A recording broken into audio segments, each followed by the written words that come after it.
The thunder of hooves behind her was the only sound Madeline Sullivan could hear over her racing heartbeat as she pushed her exhausted mare deeper into the shadowy forest. The year was 1876, and what had started as a routine journey to visit her aunt in Silver Creek had turned into a desperate flight for her life. "Keep going, Bella," Madeline urged her horse, glancing over her shoulder at the three bandits gaining on her. Their faces were partially covered with bandanas, but their intentions were clear in their cold eyes. The saddlebags containing her modest savings and her father's gold pocket watch made her an irresistible target on the lonely trail. Branches whipped at her face as she veered off the path, hoping the denser woods would slow her pursuers. Her honey-brown hair had come loose from its pins, streaming behind her like a flag. At 22, Madeline was no stranger to the dangers of the frontier, but she had never faced outlaws alone before. "The girl's heading into Blackwater Canyon," one of the bandits shouted. "Cut her off at the ridge," panic surged through her veins. Blackwater Canyon was notorious for its treacherous terrain. If they cornered her there, she would have nowhere to run. Her mare was tiring quickly, foam flecking from its mouth as it labored up the increasingly steep incline. A gunshot cracked through the air. Madeline ducked instinctively, though the bullet wasn't meant for her, just a warning, telling her to stop. She urged her horse forward with renewed desperation, but the poor animal was reaching its limit. The sound of another horse approaching from her right made her heart sink. They were surrounding her. This was it. She would have to stand and fight, though her small Derringer pistol was little match for their arsenal. But instead of another bandit, a tall figure on a powerful black stallion burst through the trees. The stranger wore a well-worn Stetson pulled low over his eyes, a leather vest over a faded blue shirt, and carried a Winchester rifle with practiced ease. He rode up alongside her, matching her pace. When he turned to her, she saw eyes as blue as a summer sky and a face weathered by sun and wind. A reassuring smile touched his lips as he spoke three words that changed everything. "You're safe now." Without breaking stride, he swung his rifle around and fired two warning shots over the heads of the approaching bandits. The outlaws pulled up short, clearly reassessing their odds against this unexpected defender. "Nathan Irwin, madam," he said, keeping one eye on the bandits who were hanging back but not retreating. "Looks like you've stirred up some trouble." "Madeline Sullivan," she managed between ragged breaths. "And trouble found me, Mr. Irwin. I didn't invite it." A ghost of a smile crossed his face. "Never said you did. Let's get you out of here before they decide 3 against 2 are odds worth taking." The lead bandit spat on the ground. "This ain't your fight, cowboy. The lady's got something that belongs to us." Nathan's expression hardened. "Funny, I don't recall her stealing anything, but I do recall the wanted posters with your ugly faces on them back in Dry Creek." He leveled his rifle. 20 seconds to disappear, or I start collecting bounties." The bandits exchanged glances, clearly calculating their chances. Madeline held her breath, aware that her life hung in the balance of their decision. "This ain't over," the leader growled, but he jerked his reins around. His companions followed suit, and soon the sound of their retreat faded into the forest. Nathan watched them go, tension visible in his shoulders until they were truly gone. Then he turned to Madeline with a more genuine smile. "They won't come back soon, but we should keep moving. My cabin's not far from here. We can rest the horses and figure out your next steps." Madeline hesitated. Going to a stranger's cabin alone wasn't proper or safe, but neither was staying in these woods with bandits possibly circling back.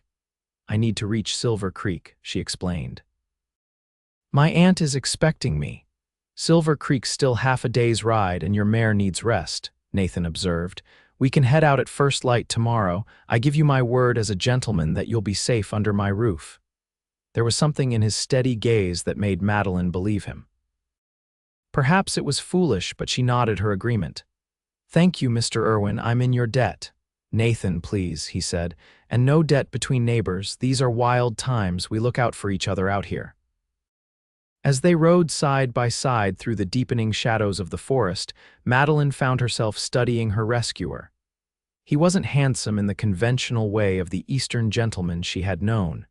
His nose had been broken at least once, and a thin scar traced his jawline. But there was a quiet strength in his features that she found oddly comforting. "You mentioned Dry Creek," she said after a while. "Is that your home?" Nathan shook his head. "Just passing through. I was a Texas Ranger for 5 years, but now I move where work takes me.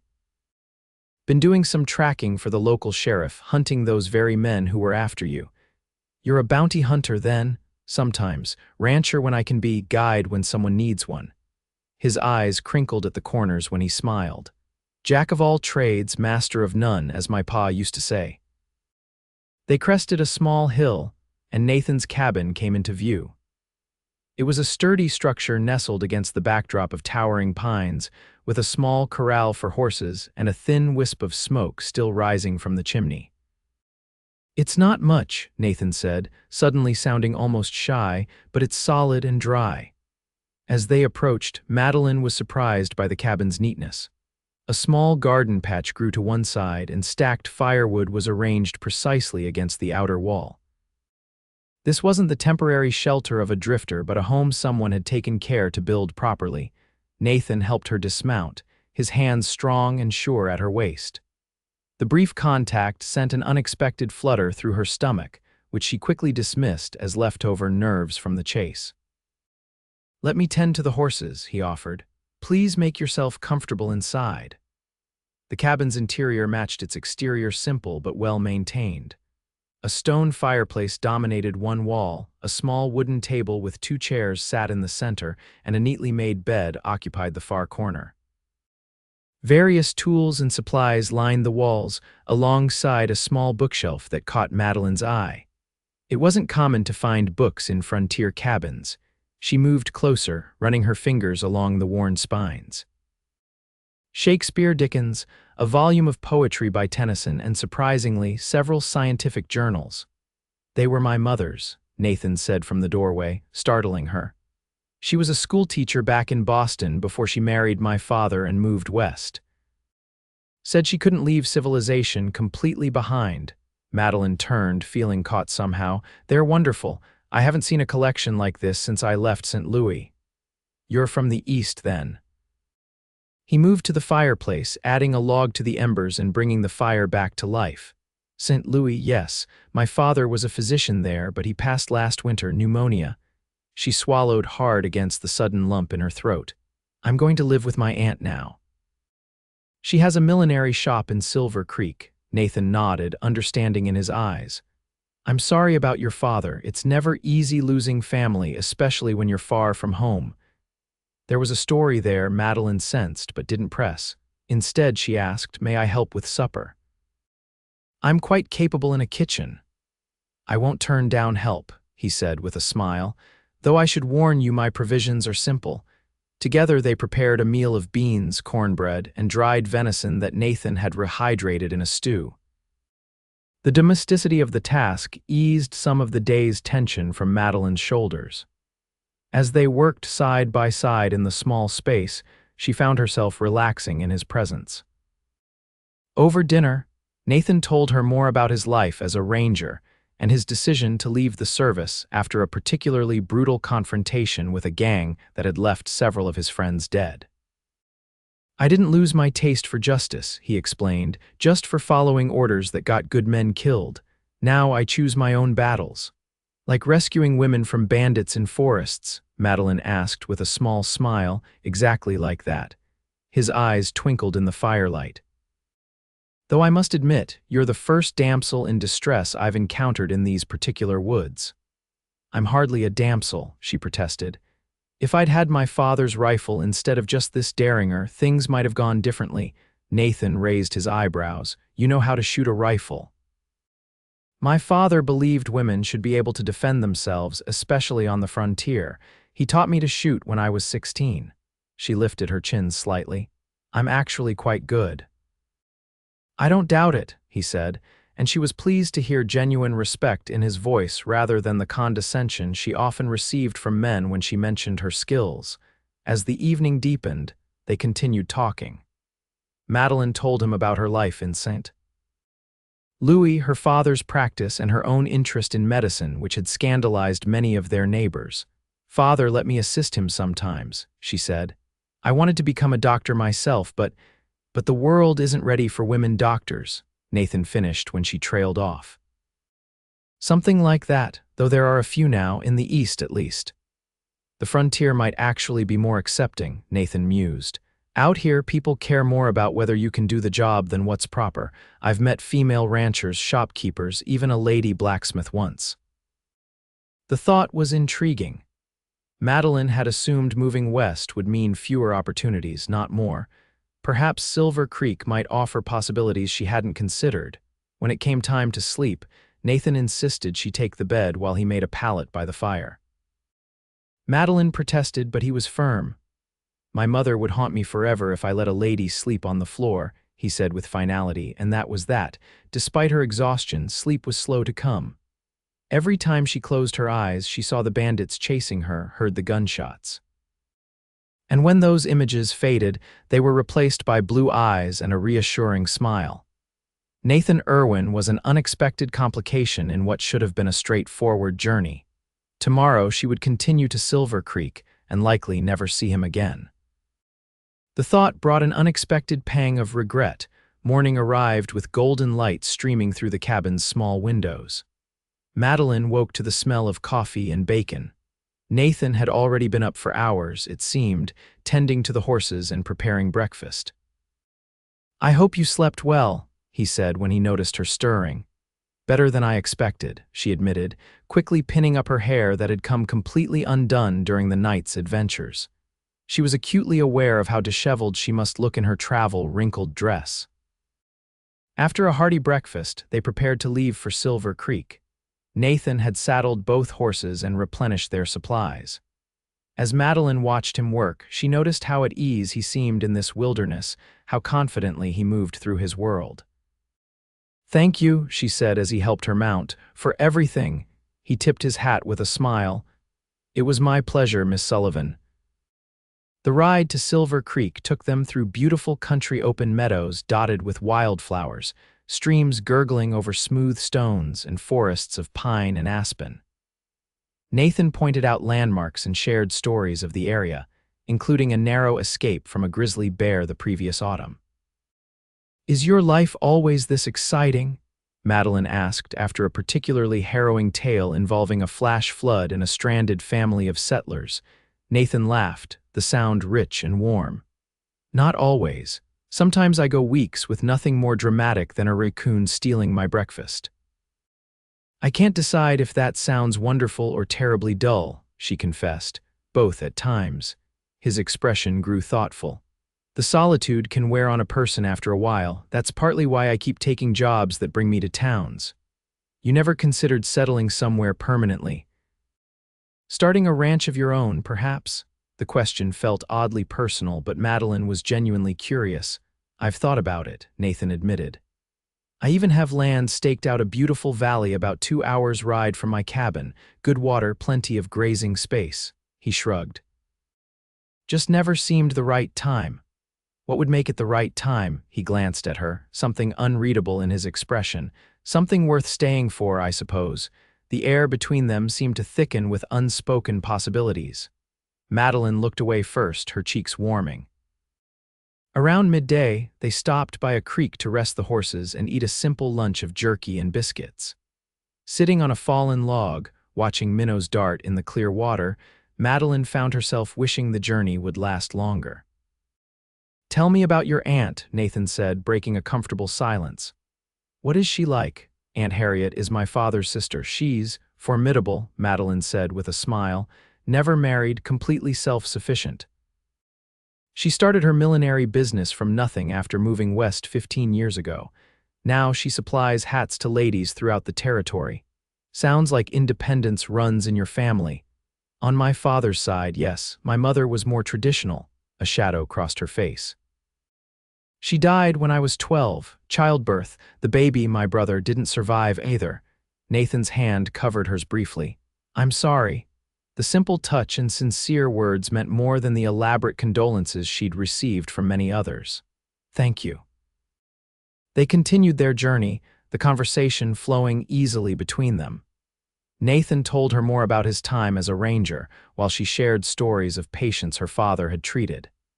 As Silver Creek appeared on the horizon, Madeline felt an unexpected reluctance to reach their destination.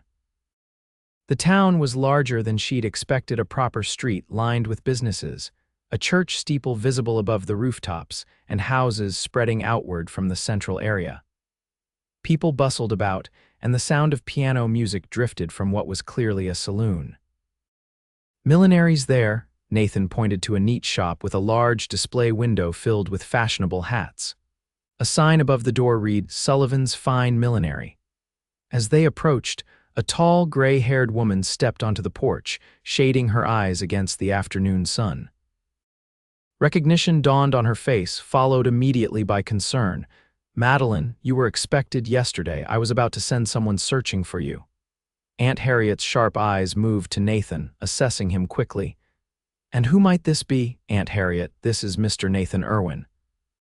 He rescued me from bandits yesterday and kindly escorted me here." Madeline dismounted, accepting Nathan's steadying hand. "Mr. Irwin, my Aunt Harriet Sullivan." Nathan removed his hat respectfully. "Madam, your niece showed remarkable courage yesterday. You should be proud." Harriet's expression softened slightly. "I am, though I'd prefer she demonstrate her courage in less dangerous circumstances." She turned to Madeline. "Bandits, you say? Come inside immediately and tell me everything. You too, Mr. Irwin. I insist you stay for supper at the very least." Over tea in the cozy apartment above the shop, Madeline recounted the previous day's events, with Nathan occasionally adding details. Aunt Harriet listened intently, her face growing grimmer by the minute. "These roads are becoming intolerable," she declared when they finished. "Sheriff Taylor is a good man, but he's overwhelmed. 3 deputies for the entire county isn't nearly enough. The bandits who chased Miss Sullivan are part of the Reeves gang," Nathan explained. "They've been terrorizing settlements across 3 territories. I've been tracking them for the local authorities." Harriet studied him with new interest. "You're a lawman, then?" "Former Texas Ranger, madam. Now I work independently." Harriet's expression suggested she was calculating something. "The town council meets tomorrow evening. I believe they would be most interested in hearing what you know about these outlaws." And so it was arranged that Nathan would stay in Silver Creek for at least another day. The local hotel had a vacant room, which Harriet insisted on paying for despite Nathan's protests. "Nonsense," she said firmly. "You saved my only niece. A room is the least I can offer." That evening, as they sat down to a proper supper in Aunt Harriet's dining room, Madeline found herself watching Nathan. He had cleaned up for the occasion, his hair still damp from washing, his face freshly shaved except for his neatly trimmed mustache. In his good shirt and vest, with his natural confidence and intelligence, he looked entirely at home at their table. The conversation flowed easily as Harriet questioned Nathan about his background and experiences. Madeline was surprised by her aunt's obvious approval. Harriet was notoriously difficult to impress. After supper, Harriet announced she had accounts to review and retreated to her study, leaving Madeline and Nathan alone in the small parlor. An awkward silence fell between them for the first time. "Your aunt is remarkable," Nathan said finally. "I see where you get your spirit." Madeline smiled. "She's been more mother than aunt to me since my mother died. I've always admired her independence. It's a valuable quality out here." He paused, looking down at his hat, which he was turning slowly in his hands. "Miss Sullivan, Madeline, I want to thank you." She blinked in surprise. "Thank me? For what?" "For reminding me that there are still good people worth protecting. I've been hunting outlaws so long, I sometimes forget what I'm fighting for." His blue eyes met hers. "Yesterday, when I saw you facing down those bandits, I remembered." The intensity in his gaze made her breath catch. "I should be thanking you if you hadn't come along, but I did," he said simply. "And I'm grateful for that chance meeting." He stood, settling his hat on his head. "I should let you rest. It's been a long couple of days for you." At the door, he paused. "I'll see you tomorrow before the council meeting." "Yes," she promised. "I'd like that. After he left, Madeline found herself standing at the window, watching his tall figure move down the darkening street. Something significant had shifted between them, though she couldn't quite name it yet. The next day brought a flurry of activity as Madeline settled into her new home and began learning about her aunt's business. Harriet was delighted to discover that Madeline had a good eye for design and nimble fingers for detailed work. "You could take over the business someday," Harriet said as they worked side by side on a commissioned hat for the banker's wife. "If you wanted to, of course." The offer touched Madeline deeply. "Thank you, Aunt. I would be honored to learn from you." "But," Harriet prompted, always perceptive. Madeline hesitated. "I also hope to continue some of Father's work, perhaps not as a full physician but as a healer of sorts. Silver Creek does have a doctor, doesn't it? Dr. Morris, competent enough but getting on in years and overwhelmed with work." Harriet nodded thoughtfully. "There's certainly need for medical knowledge here. Many women would prefer consulting another woman about certain ailments. You wouldn't mind if I pursued that alongside helping you?" Harriet patted her hand. "My dear, I brought you here to give you a home, not to clip your wings." "You must follow your heart." A sly smile crossed her face. "Speaking of which, your Mr. Irwin seems quite taken with you." "He's not my Mr. Irwin," Madeline protested, feeling heat rise in her cheeks. "We barely know each other." "Sometimes a few days tells you more about a person's character than years of casual acquaintance," Harriet said wisely. "And he certainly looks at you like a man who wants to know you better." Before Madeline could respond, the shop bell tinkled, announcing a customer. She was both relieved and disappointed when it turned out to be Mrs. Peterson inquiring about a hat repair, not Nathan. It wasn't until late afternoon that he appeared at the shop, looking slightly uncomfortable among the feminine frippery, but determined nonetheless. "Miss Sullivan," he greeted her, hat in hand. "I wondered if you might accompany me on a short walk before the council meeting. There's something I'd like to discuss with you." With Aunt Harriet's blessing and knowing smile, Madeline joined Nathan outside. They strolled toward the town's small park, a pretty square with benches and flowering bushes. "The sheriff asked me to stay on," Nathan said without preamble. "He's offered me a position as a deputy, with specific focus on bringing in the Reeves gang." "That's wonderful," Madeline said, genuinely pleased for him. "Will you accept? I'm considering it." He stopped walking, turning to face her. It would mean settling here, at least for a while. The implication hung in the air between them. Madeline's heart quickened. "That would be a significant change for you." "Yes," his eyes searched hers, "but perhaps change is what I need. Silver Creek seems like a good place, growing but still with that frontier spirit I've come to value." "It does seem promising," she agreed softly. "I already feel at home here." Nathan took a deep breath.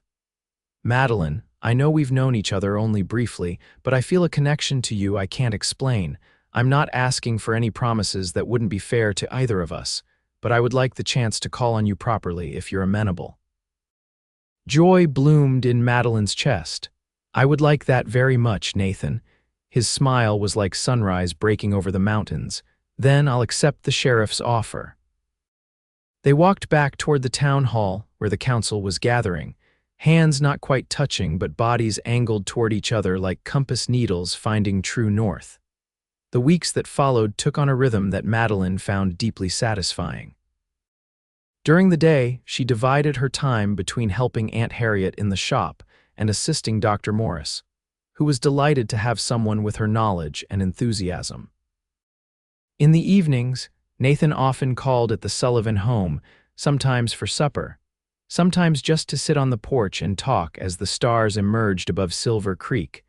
Their courtship progressed with a natural ease that surprised them both. Nathan proved to be a thoughtful suitor, bringing Madeline wildflowers from his patrols or books he thought she might enjoy. For her part, Madeline found herself looking forward to his visits with increasing anticipation, her heart lifting at the sound of his voice or the sight of his tall figure approaching the shop. Aunt Harriet watched their growing attachment with approval, though she did pull Nathan aside one evening for what she called a necessary conversation. Madeline never learned exactly what was said, but Nathan emerged from Harriet's study looking both chastened and determined. "Your aunt is a formidable woman," was all he would say, but his smile told Madeline that whatever test Harriet had administered, he had passed. The threat of the Reeves gang still loomed over the region. Nathan worked tirelessly with the sheriff and other deputies to track them, often returning from multi-day patrols exhausted but satisfied with their progress. The gang had grown more cautious after nearly capturing Madeline, keeping their distance from Silver Creek itself, but still terrorizing outlying farms and travelers. "We'll get them," Nathan assured her one evening as they sat on a bench in the town park, watching fireflies rise from the grass. "It's just a matter of time. I worry about you," Madeline admitted, allowing herself to rest her head briefly against his shoulder. "These men are dangerous, so am I when provoked." His arm slipped around her waist. "But your concern means the world to me." They sat in comfortable silence for a while, the summer evening wrapping around them like a warm blanket. Finally, Nathan spoke again, his voice soft but sure. "I've been thinking about that land I mentioned, the valley I staked a claim on. It's good cattle country with plenty of room for a proper ranch." He paused. "I rode out there yesterday on patrol. The wildflowers are blooming everywhere. You should see it." Madeline's heart quickened. "I'd like that." "Would you?" He turned slightly to see her face. "I was thinking of building a house there, something solid, with a proper doctor's office attached if that might interest someone with medical ambitions." She caught her breath at the implication. "Nathan, I'm not proposing, not yet." His eyes held her steadily. "That wouldn't be proper so soon, but I want you to know my intentions, Madeline. I came west looking for purpose, and I found it the moment I saw you in those woods." Tears pricked at Madeline's eyes. "I never expected to find someone like you, especially not while being chased by bandits." His laugh was soft and warm. "Life has a strange way of delivering exactly what we need, sometimes in the most unexpected packages." The moment was perfect until 3 gunshots shattered the evening quiet. Nathan was on his feet instantly, his hand going to the revolver at his hip. "That's from the South Road," he said tersely. "Stay here." But Madeline was already standing. "I'm coming with you. If someone's hurt, Madeline, I'm a doctor's daughter. Nathan, if there are injuries, you'll need me." He hesitated only a second before nodding. "Stay behind me." They hurried toward the commotion at the south end of town, where a crowd was gathering. A wagon had arrived carrying 2 injured men, a local rancher and his son, both bleeding from gunshot wounds. "Reeves' gang," the rancher gasped as Nathan pushed through the crowd. "Ambushed us at Copper Creek Crossing, tried to take our cattle, we fought back." Madeline was already examining the wounds. "We need to get them to Dr. Morris. The boy's injury is serious." With Nathan's help, they transported the wounded men to the doctor's small infirmary. Dr. Morris was grateful for Madeline's assistance as they worked to remove bullets and stem bleeding. The rancher would recover quickly, but his son's wound was more concerning. The bullet had lodged dangerously close to his spine. Hours later, exhausted but relieved that both patients were stable, Madeline stepped outside for a breath of fresh air. She found Nathan waiting on the infirmary porch, his face grim in the lamplight. "How are they?" he asked immediately. "Stable. The father will be fine. The son." She sighed. "It's too early to say for certain, but he may lose some function in his legs." Nathan's jaw tightened. "This ends now. The sheriff's organizing a posse. We ride at first light." Fear clutched at Madeline's heart. "Nathan, please be careful. These men have nothing to lose." "Neither do I, if anything happened to you." He took her hands in his. "I couldn't bear it if they hurt someone else, knowing I might have stopped them." She knew arguing was pointless. This was the man she had come to love, honorable, brave, and determined to protect others at any cost. Instead, she reached up to touch his face gently. "Then come back to me, promise me that." His eyes softened. "I promise, and when I return, I'll take you to see that valley after that." He smiled slightly. "Well, I might have a question for you." The night was the longest of Madeline's life. She spent it alternating between helping Dr. Morris with the wounded ranchers and praying for Nathan's safety. Aunt Harriet sat with her through the darkest hours, offering silent support and strong tea. Dawn broke with no word from the posse. Morning stretched into afternoon and still nothing. By evening, Madeline was nearly frantic with worry, though she tried to hide it as she tended to her patients. It was nearly midnight when she heard the horses returning. She rushed outside to see the posse riding slowly into town, several men wounded but all accounted for. And at their head, looking exhausted but unharmed, was Nathan. Relief made her knees weak as she ran to him. He dismounted quickly, catching her in his arms. "You're safe," she whispered, unconsciously echoing his first words to her. "I promised, didn't I?" His smile was tired but genuine. "And we got them, all of them. The Reeves gang won't trouble anyone again." The next day, after the wounded were stabilized and statements taken, Nathan kept his other promise. He borrowed a buggy from the livery and took Madeline to see his land. The journey took them through rolling hills and finally into a verdant valley nestled between protective ridges. "It's beautiful," Madeline breathed as they stopped on a rise overlooking the property. Wildflowers carpeted the ground in purple and gold, a clear stream wound through the center of the valley, and pine forests provided a dramatic backdrop. "This is where I want to build our home," Nathan said simply, "if you'll have me." He produced a small box from his pocket and opened it to reveal a delicate gold ring with a single pearl. "It was my mother's. She made me promise to give it only to a woman with both courage and compassion." His blue eyes held hers. "I've found her in you, Madeline Sullivan. Will you marry me?" Tears of joy spilled down Madeline's cheeks. "Yes, with all my heart, yes." Their wedding took place that autumn in Silver Creek's little church, with Aunt Harriet beaming proudly and the entire town in attendance. The couple built their home in the valley as planned, with a special room where Madeline could treat patients who found the journey to town too difficult. Nathan continued as a deputy for 2 more years, until they had saved enough to purchase their first herd of cattle. By then, their family had grown to include a daughter with her father's blue eyes and her mother's honey-brown hair. On the 5th anniversary of their first meeting, Nathan took Madeline riding through the woods where he had first found her fleeing from danger. "I remember how terrified I was," she said as they paused in a clearing.